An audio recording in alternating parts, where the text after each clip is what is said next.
Morning, everyone, and thank you for joining.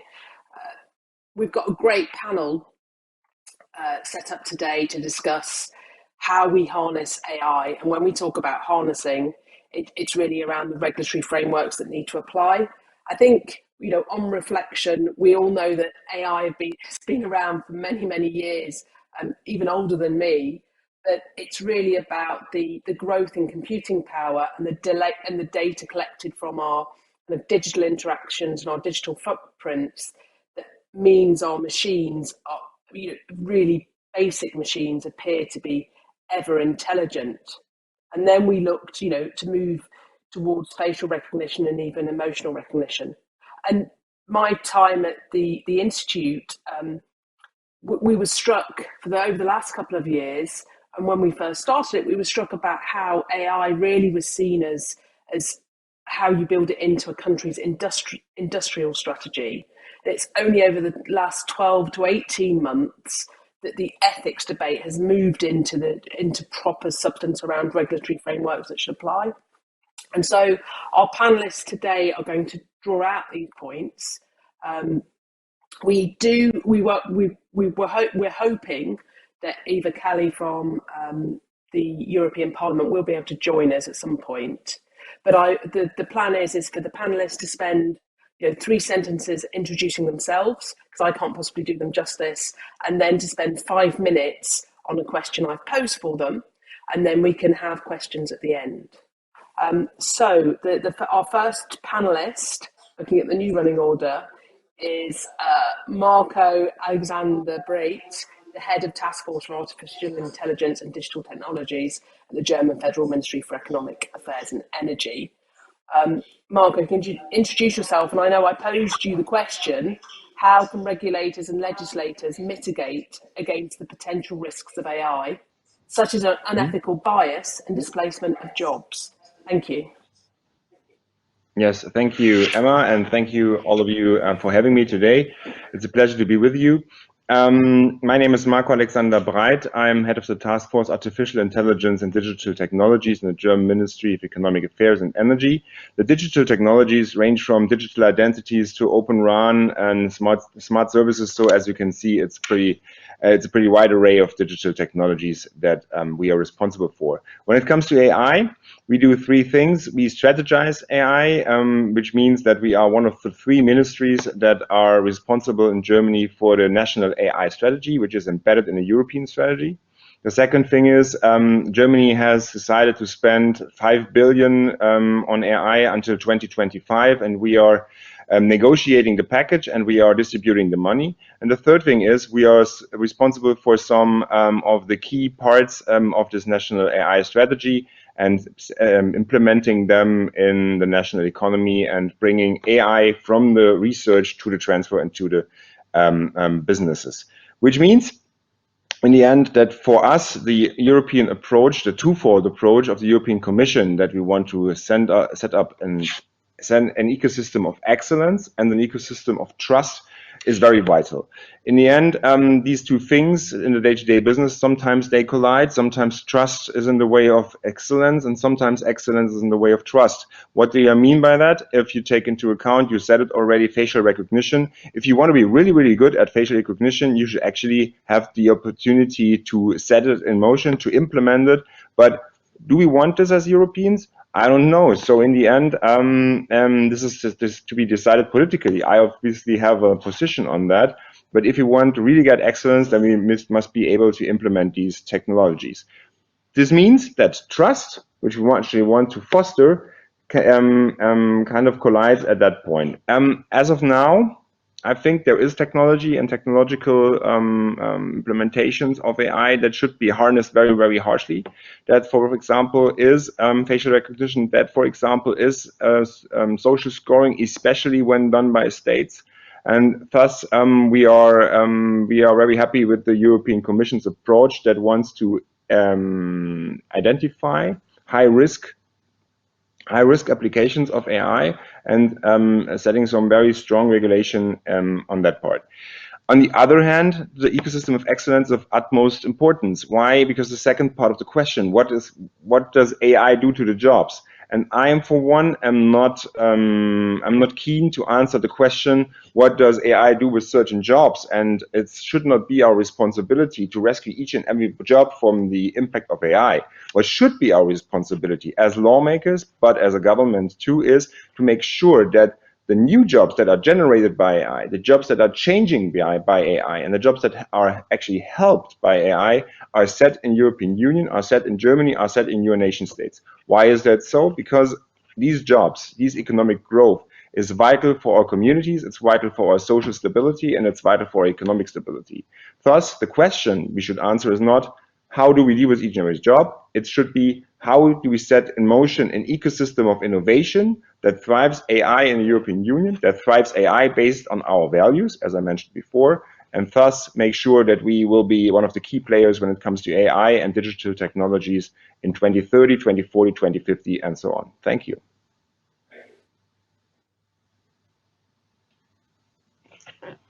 Thank you, Marco. Catherine Lorenzo, Head of IP Data and Tech at Allen and Overy. I don't, you know, we'd had a good discussion around forecasting the scope and impact of the EU's new AI regulation. Would you like to introduce yourself and give some preliminary thoughts? Sure, happy to do that. So my name is Katarina Lorenzo. I'm heading the IP Data and Tech practice of Allen Overy in Luxembourg.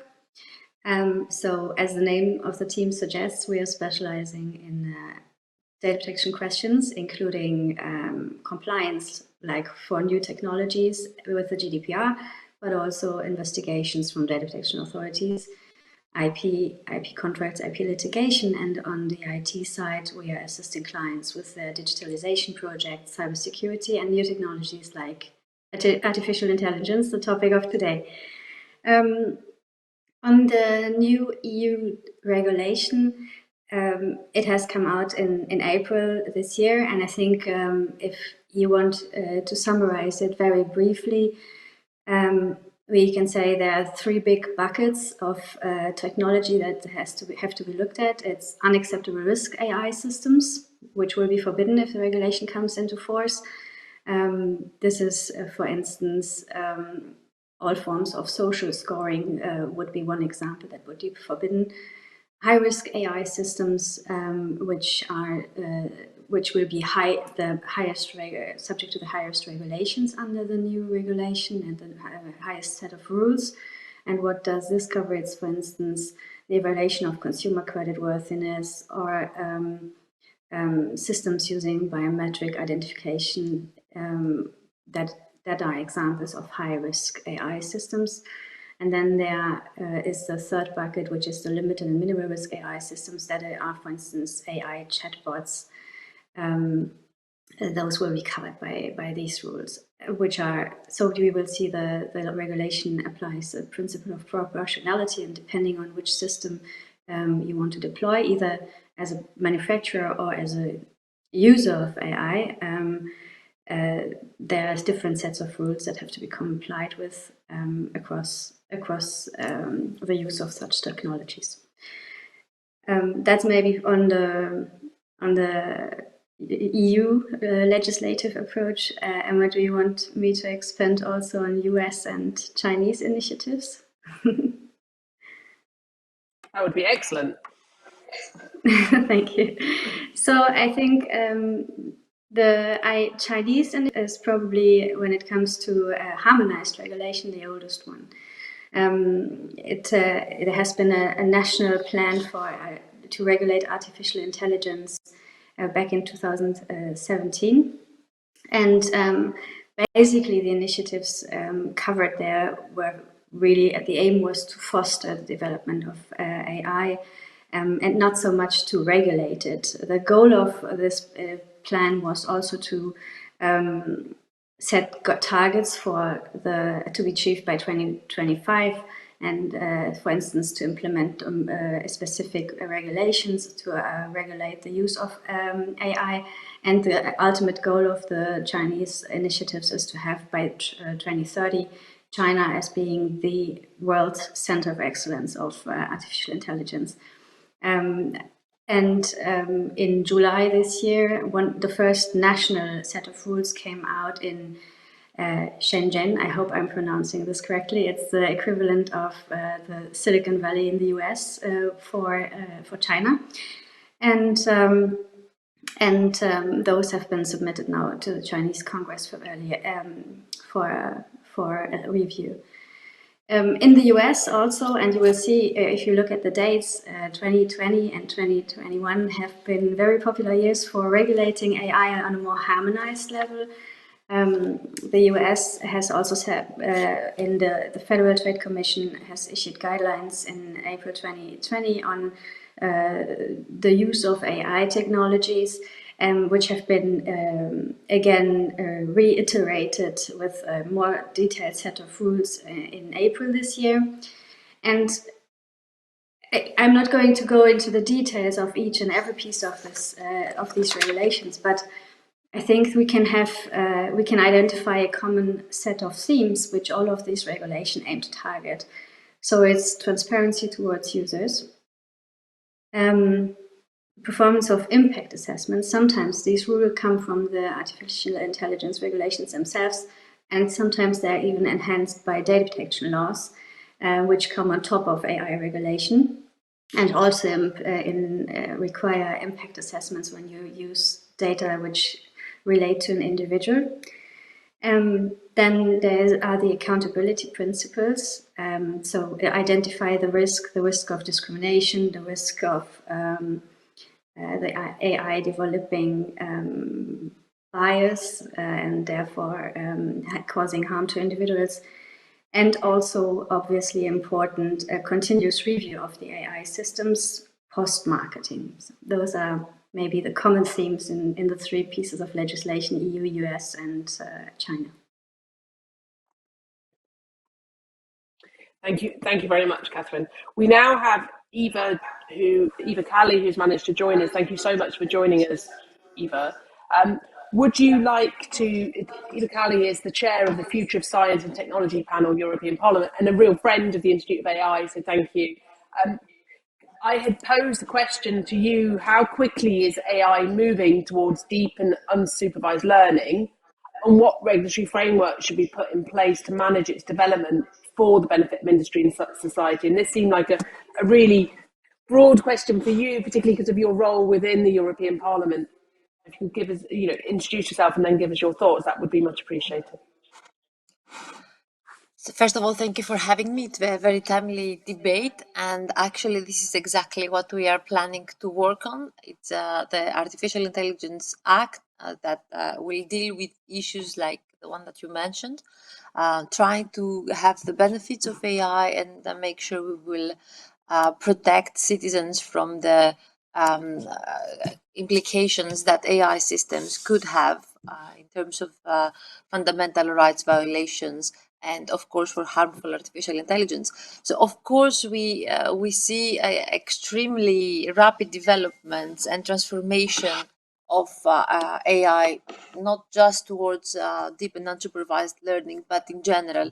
And the regulatory framework usually is a bit late, because innovation is always an effort to try to think out of the box, and we should allow enough room for it to happen and develop. But we have to have a close look at how it develops and how it progresses, and make sure we will intervene when that is possible.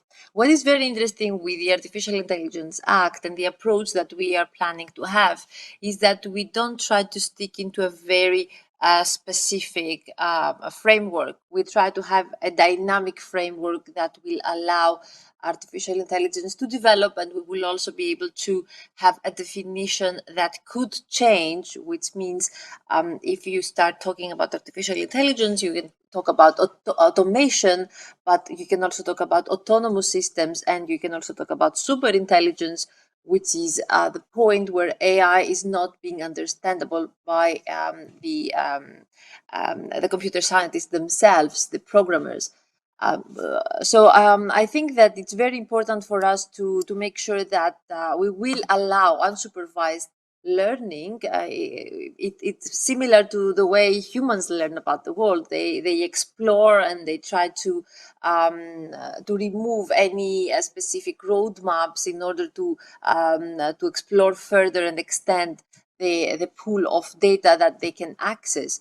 So I would say one of the fundamental advantages is that there are always more unlabeled data than labeled in this world. So I think it would be very interesting, and we saw that it has a transformative impact in natural language processing. For example, there is an architecture known as the transformer that was used by Google, and it really allowed a lot of progress to take place. But this is mainly for more, I would say, abstract purposes. And I would suggest that we need definitely to have an understanding of what and how we should control it. So the regulatory framework should be dynamic and flexible, given the nonlinear nature of algorithms, but also to allow extensive use of sandboxes and delegated acts. And also we need to have expert-driven developments. We need to have a supervisory authority, an independent one that will be able to have access, so there will be enough transparency and explainability of the process in case the results are used in a non-acceptable way. I would also say that we need to remain human-centric. You know that this is the principle of deploying artificial intelligence in Europe. UK, for example, said that human oversight is not necessary for AI systems, so this is a different approach. And we have to ensure that there will be auditability, technical and ethical terms, and we also be able to review our AI Act periodically by this independent board to see how it develops. So during the whole life cycle of an AI system, because what usually happens, even with GDPR, is we are informed and we are checking once there is a problem. Here we have to have a constant monitoring, and also because the AI systems change themselves, we have to be able to follow it very closely, but also allow room for it to develop and give us amazing solutions and even results.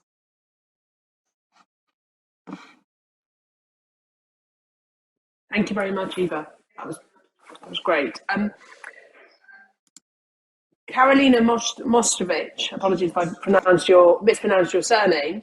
You're the Deputy Head of Data Protection Unit in the European Commission, and the question I'd posed to you was what lessons can be learned from the implementation of GDPR when developing the EU AI regulation. And I suppose I'd just add to that, Eva has spoken about the need for a dynamic framework, and my background has been in policy and redrafting UK legislation, and a telco background. And I remember with the European regulatory framework in telco, we adopted a technology neutral approach and didn't realise the convergence that would happen, and actually platform providers would essentially perform the role of a telco at the time. And so my question to you, really appreciate your thoughts on the lessons to be learned from GDPR, and whether a dynamic framework goes far enough, or whether we need to think about other things we need to pull through. Thank you. Good morning, everybody. Thank you very much for the question. And I think I will be able, in answering the question, to build up on what also already said. Which elements on which elements can we build using the experience we have looking at the GDPR enforcement? Let me start with not only enforcement, but the pillars on which the GDPR rests, namely technologically neutral framework, which precisely allows for what you just mentioned, this dynamic framework, providing for some frames, but channels, but not precluding a priori certain technologies, and on which the GDPR is based and which we are fostering now, what was also already underlined today, It's this creation of trust, excellence, trust, and how do we achieve it? So all the set of information obligations and the experience we gained with the relevance of information, how to provide it, how to verify what is an appropriate level of information, what is sufficient, what is intelligible for the recipient. These are the elements which we used in the development of the proposal of the artificial intelligence legislation. And of course, coming back to the frame, technologically neutral channeling, but all the set of legal certainty and harmonization of the rules. Now, more enforcement sensu stricto. So how do we enforce GDPR, and whether the fact that, and it was also underlined today, that there is such a big overlap between, or there will be a complementarity in the application between the e-privacy, between the artificial intelligence regulation and the GDPR, because we are still talking here about personal data. So how it all will work with national data protection authorities, with this famous one-stop shop under the GDPR, and a different governance system in the AI. So, well, there is never one-fit-all solution, and artificial intelligence can have very different applications, so financial sector, medical sector, or law enforcement. Therefore, artificial intelligence proposal gives member states more flexibility in establishing, in designating one or more supervisory authorities. And indeed, sometimes the supervisory authorities will be data protection authorities. This leaves the flexibility, allows for the dynamic framework, also from the point of view of enforcement, and takes into account diverse fields of artificial intelligence applications. Then we have a construction of the board, where one can also see certain parallelism and lessons learned from the GDPR enforcement. This board, European Artificial Intelligence Board, is set up in a different way than it's the case by the European Data Protection Board. And parts of it are the national authorities, then the European Data Protection Supervisor, and the Commission. And here the role of the Commission will be a different one than it's the case in the European Data Protection Board.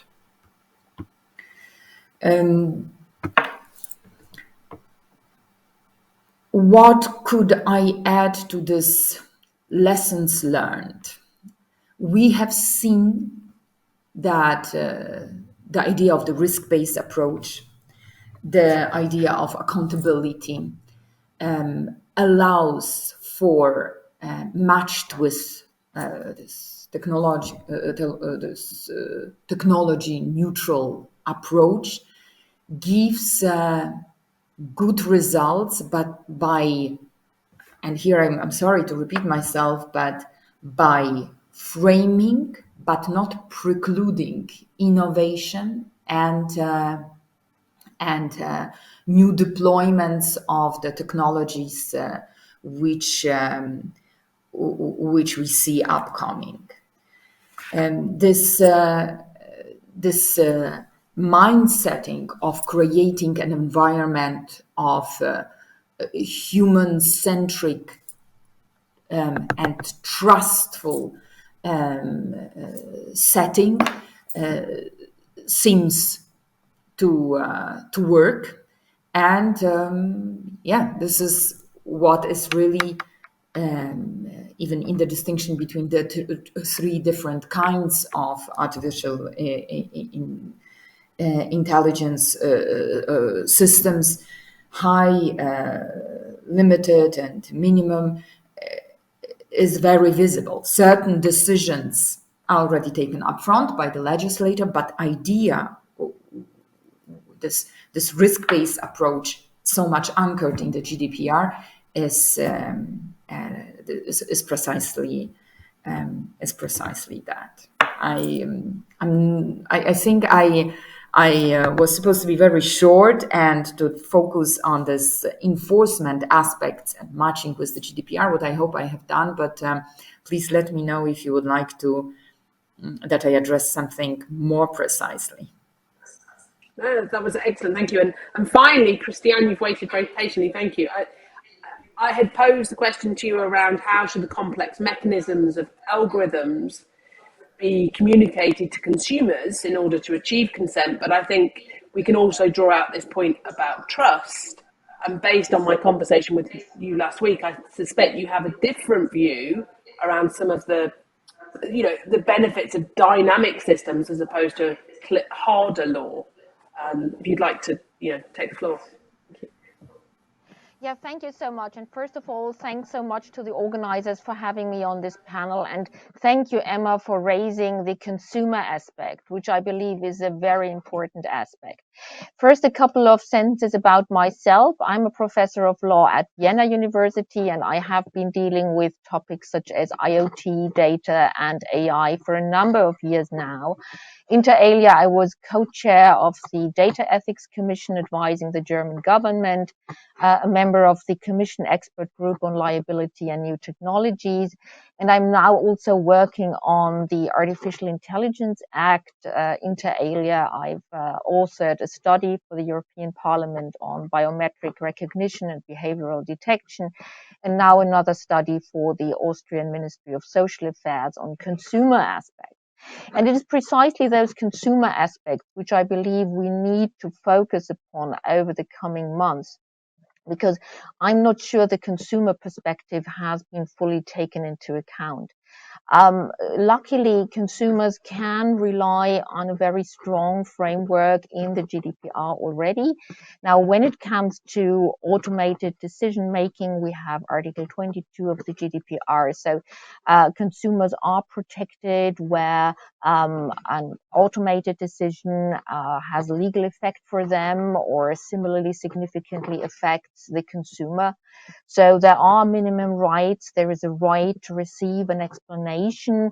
There are rights, to have particular safeguards in place, including a right to contest the decision, a right to receive human intervention if necessary. And I think that is extremely important, and that should be stressed also in the context of the AI regulation, because in a number of contexts, we may have to go a couple of steps further. For example, the GDPR Article 22 only covers fully automated decisions where we have no meaningful human intervention, and we may wish to go one step further and also include recommender systems, for example, that are getting increasingly important in the consumer field.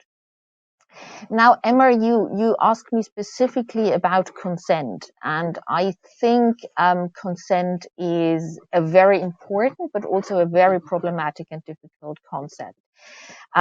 Consent, in order to make sense for consumers and for citizens in general, needs to be meaningful. And the way consent is being used at the moment is not always meaningful.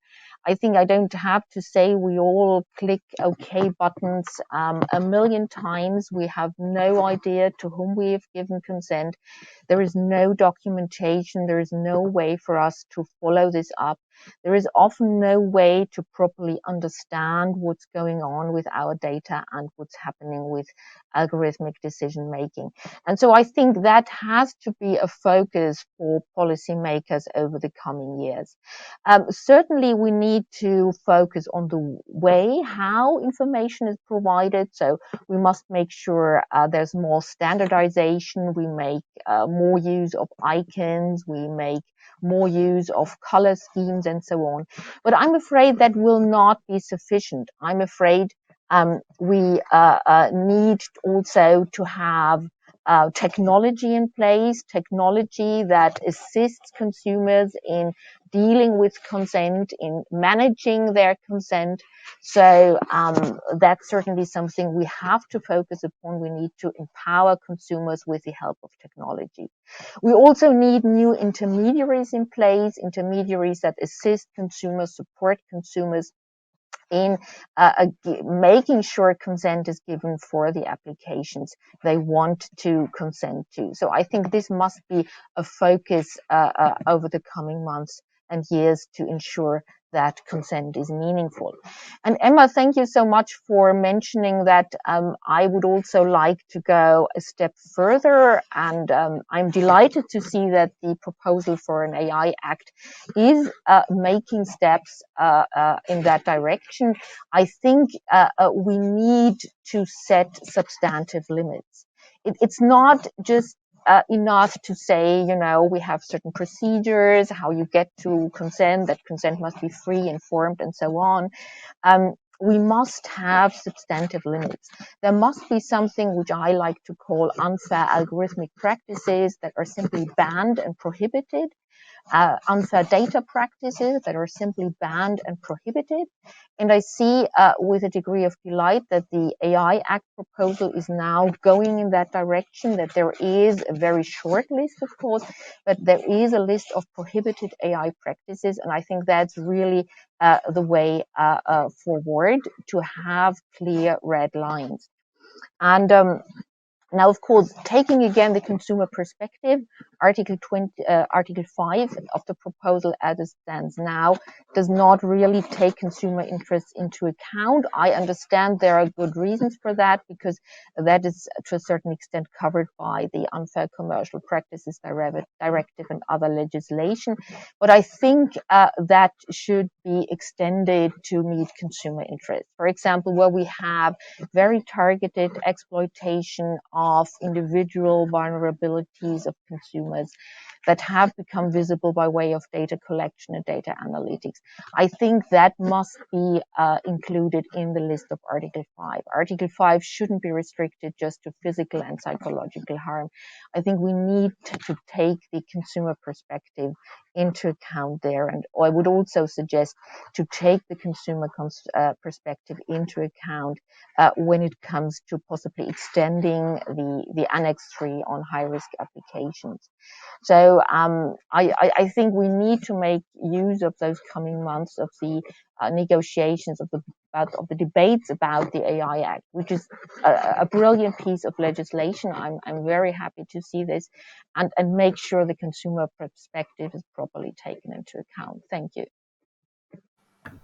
Thank you very much, Christiane. And it seems like quite a while actually since Marco spoke. A question that strikes me is that, can we adopt national or supranational approaches in the regulation of AI, or do we need a greater international approach? And in my discussions as the kind of the director of the institute, we have had conversations with African countries and the African Development Bank, for example, and they gave us the feedback that actually the EU GDPR is a gold standard for data protection.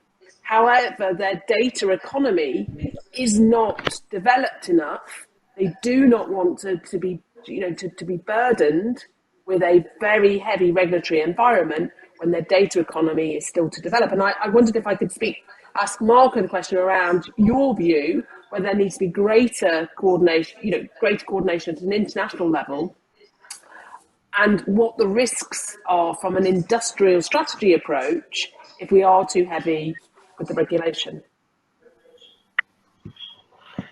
Yes, thank you for that question, because it's a very interesting one, because I think there is a twofold approach. On the first hand, we are in an international competitive sphere, which means that we are not competing with countries. We are competing with actually more regions, and we are competing with companies. What I mean by that is, I have been to the Silicon Valley last week. I just landed on Saturday morning, and we have been to a lot of companies, as it always is when there is governmental trips over there. And what you can see is that there is an ecosystem on a very confined space. And that's the same with Shenzhen. There is a lot of people, a lot of money, a lot of bright minds, but a lot of bright ideas. and they are focused on a single ecosystem on a tight space. In Europe, we don't have that. We have a small ecosystem in Berlin, we have a small ecosystem in Paris, and you can mention Sweden, Italy, and all the other countries. And if I want to set up an ecosystem that competes with either Shenzhen, I take that as a part, for the whole China, for the whole country China, and Silicon Valley, then you need to have this focused tight space.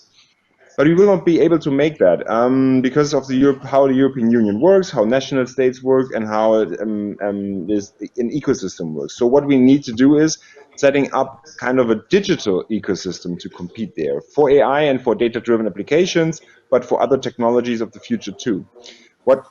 In Germany, we took two measures to kind of foster that. The first was the initiative Gaia X, which is in my department too, to kind of set up something like a common shared ecosystem of trust and excellence when it comes to cloud services and cloud relations and data relations amongst companies, citizens, and companies from abroad. And the second thing is we need to Europeanize our national strategies. And by Europeanize, I mean that we work together. And I see that in a lot of issues at the moment. For example, when it comes to the IPCEI, I hope everybody knows what it is. It's an important project of common European interest, which is like a funding scheme for certain technologies. And you can see that with cloud, you can see an IPCI microelectronics, and we will see an IPCI for 5G, 6G, maybe too.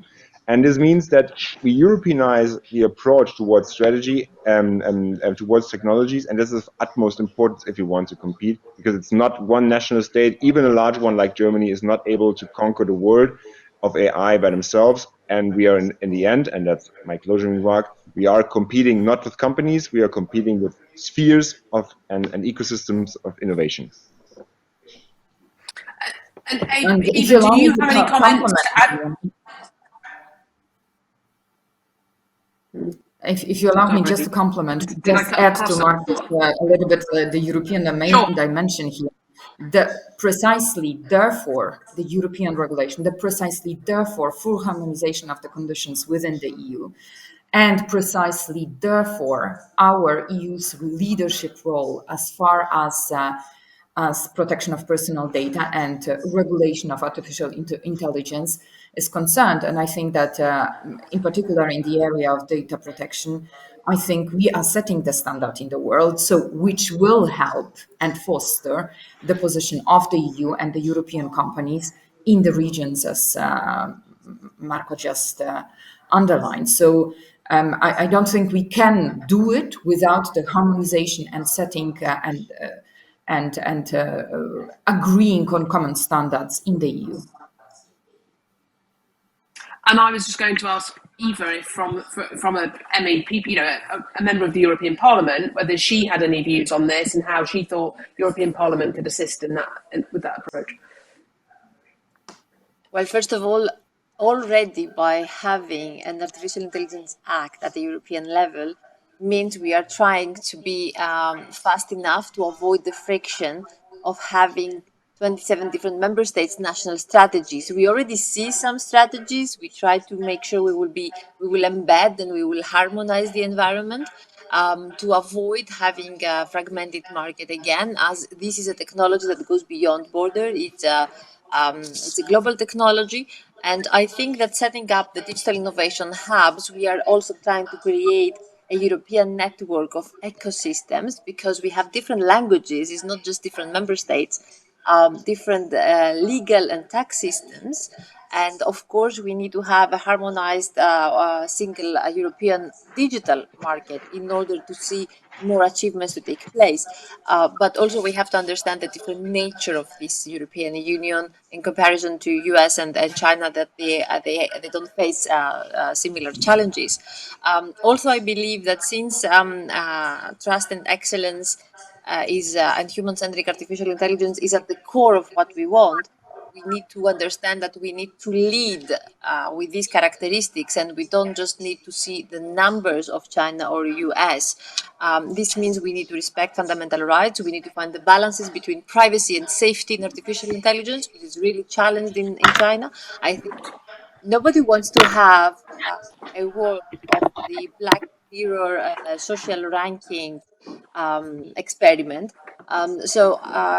It's very important to understand how this AI Act will develop, because already we voted that we don't want facial recognition in public spaces.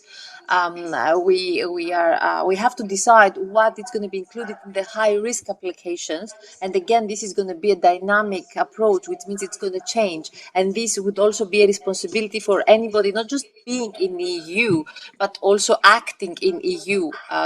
There has to be a reciprocity with not just US, but not just the like-minded, let's say, allies of ours, that we can agree in common standards, as Karolina also mentioned, but we definitely need to extend our influence to not like-minded countries and agree at the basics in order to allow these technologies and its application to work and access our market.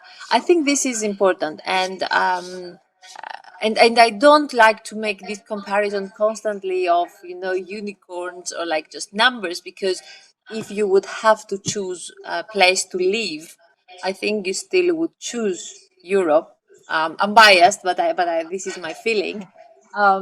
So in the end, I believe that our strategy and also the TTP effort, so the effort now to have a trade and technology alliance with US is moving towards the right direction. So we try to agree on the minimum standards and the minimum requirements for AI systems to develop in general in technologies. I think this would be very important, because this would help us also lead the way into regulating not just technologies, but the internet itself, which we haven't done the last basically 20 years. And this would complement the puzzle of the DSA, the DMA, the Digital Finance, so AI Act, and then the Data Act, who will also give the standards for the exchange of industrial data between businesses, would really be important, because then they will have the legal certainty of what they can share, what they should share, and giving access to data improves the quality also of the applications, and this means people can trust it even more, they can feel they are reliable, and more people will use it. So I'm quite optimistic for our efforts, and I don't think we will create more friction. Actually, we will remove friction and fragmentation. Thank you. Catherine, sorry, Marco, do you want to add to that? Thank you. Just one short sentence, because I think it's of utmost importance, especially when compared to the GDPR. Whatever the regulation that's coming out of the European process will be, it needs to be practicable for small and medium enterprises, and not only for the big companies, because that's what we've seen up to now with European regulation, that sometimes, or most of the times, the big companies, be them from Europe or be them from abroad, are way easier to adapt them than the small and medium enterprises. And this is, we will need the small and medium enterprises to set up this ecosystem I mentioned. Thank you. Thank you. And actually, I was going to pick that point up. But this didn't happen with GDPR. Sorry, just everybody thought it would be impossible, but it didn't become impossible for SMEs. So that's just a comment. I'm not sure, Catherine and I might agree with you. I still bear the war wounds of implementing GDPR for clients. But Karolina, what did you want to add on that? Well, there is always the flexibility. Everybody wants to the flexibility, and then everybody wants to have legal certainty. Yeah, and this is precisely the trade-off where we are. This legal certainty for small and medium-sized enterprises, you do this A, B, C, and it gives the security, but it frames very much. There is no flexibility and there is no risk-based approach.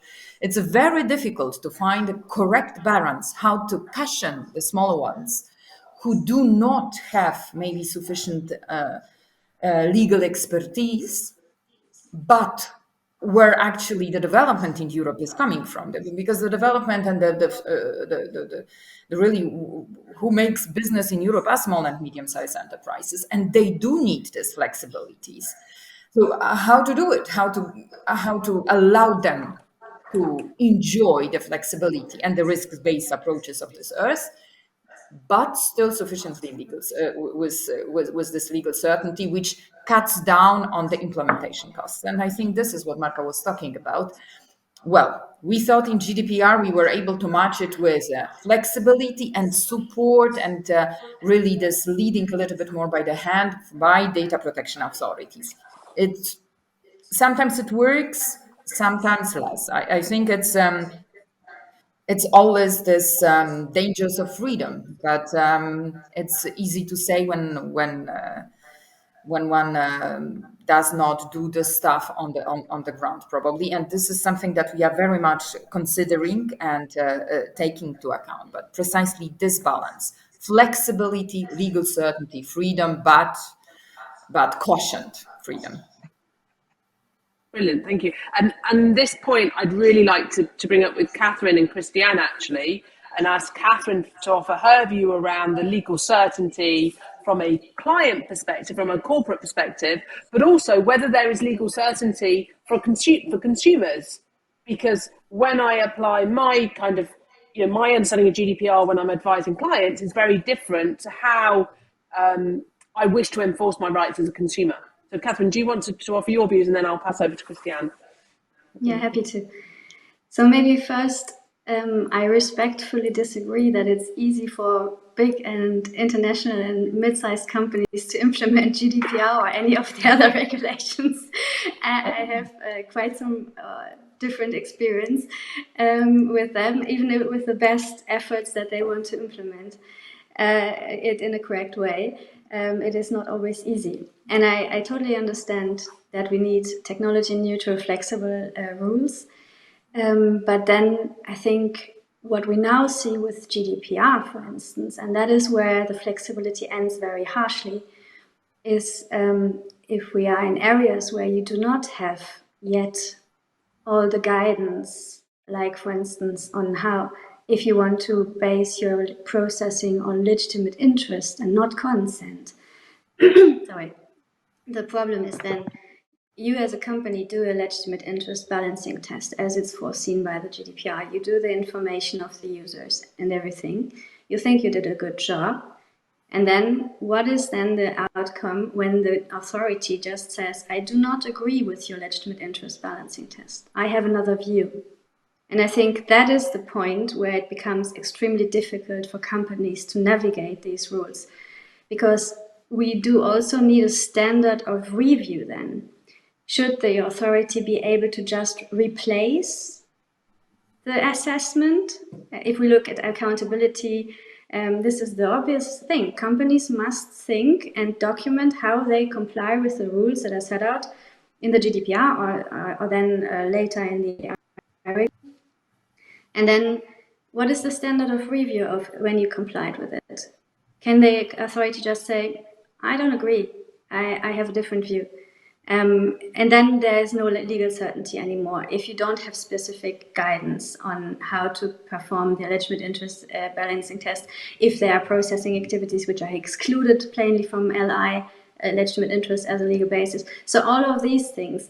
And I know that there's guidance then from either local authorities or on a European level from the European Data Protection Board for the GDPR again. But even there you have inconsistencies. Sometimes it's very difficult to navigate this minefield if, as a company, if you are active in several different countries.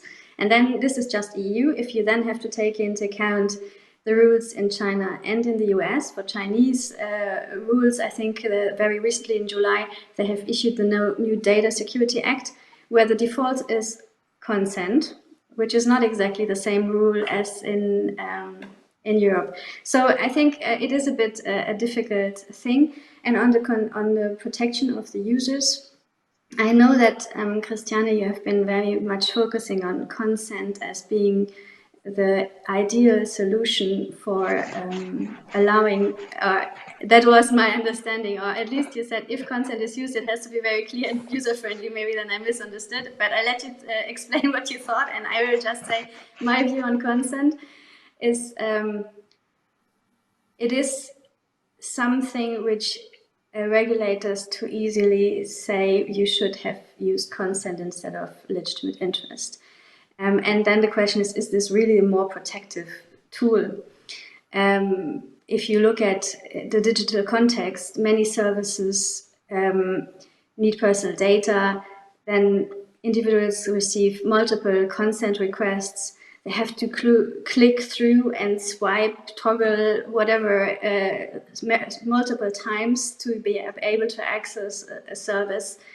And somehow it's the burden of deciding whether this processing is in their interest or not, very much pushed on the user with limited info wording because of the possibility to give clear and precise and concise information, or is there not as an alternative to consent like legitimate interest more protective because there the whole burden is on the company? Sorry, that was it. I stop here. No, it's okay. I just think I'm just trying to bring it back to the artificial intelligence, and it's this point, isn't it, that some of these lessons around the teething problems with GDPR, we risk possibly replicating in AI for the AI regulation, and whether that then acts as a barrier for innovation or not. But Christiane, do you want to? I know we've only got 4 minutes left, so I can just pick up your thoughts, and then I'll ask the panel to give their kind of final comments. Yeah, thank you so much. So just to clarify with Catherine on consent, my point is not to overestimate consent. Consent is a problematic legal ground for both sides, in fact. It's problematic for the individual data subject or citizen or consumer, how you want to name it, and it's problematic for the business. So when I advise businesses, I always tell them, don't overestimate consent. It's also problematic for you. And I think to a certain extent, we need, and this is the point I really wanted to make, we really need to think about substantive limits. Mandatory limits which you cannot and have more liberty otherwise. I think that would be the better approach both for businesses and for consumers. But to come back to Emma's question about also certainty for consumers, I think as a lawyer, we tend to believe everything should be solved by way of regulation, but that is evidently not the case. So we need a multi-level governance approach to AI and all these digital phenomena. So we need to look at, society. We need to look at education.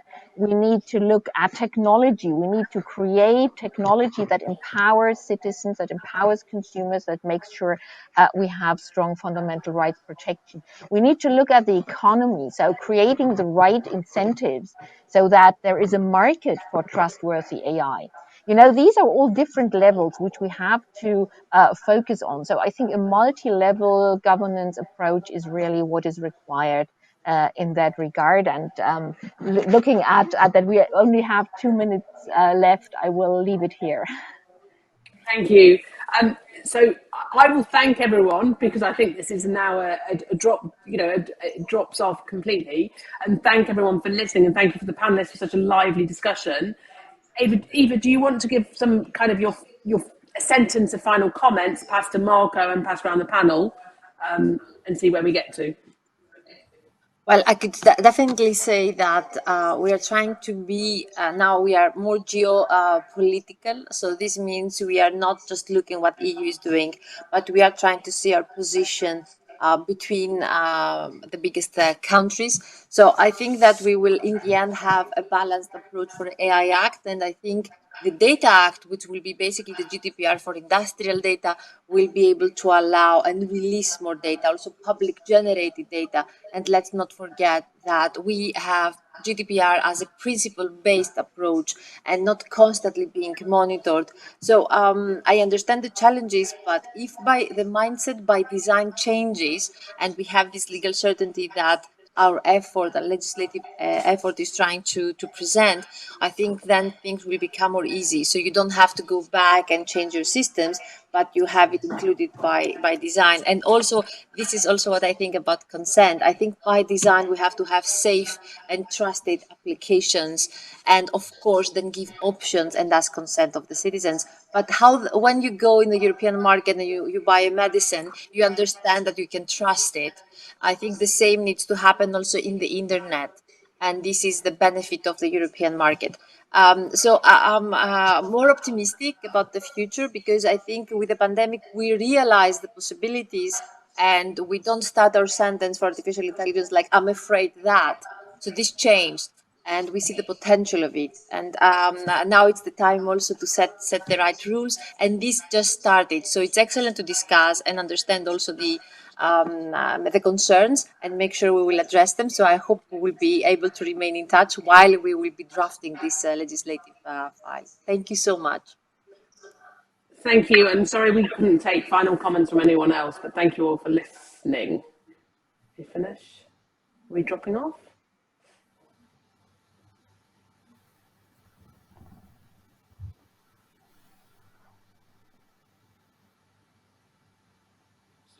Oh, I'm still live. Apologies. Right, Mark, how long do we still have for final comments? We're watching the clicker going down.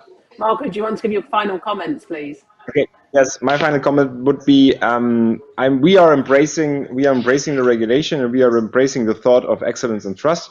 But coming from the United States, I can only warn from a perspective I have heard there that this is Europe sets another point, a regulation in motion which has 800 pages, and then others in the United States will do some cherry picking. We'll shorten it to 20 pages, and then we will be regulatory way more competitive than we are, and still attract our minds, our people, and our ideas. Thank you. Thank you, Karolina. Well, what can I say? I'm all for good regulation and better regulation. This is what we are trying to do. Thank you. And Catherine. listening to all the comments, the use of different legal bases, because it's my home, GDPR, so I'm coming always back to it. I see always this striving between give us freedom, we will know, we will try, because otherwise you stifle innovation. And then on the other hand, whoa, it's so unsecure. What I'm supposed to do with it?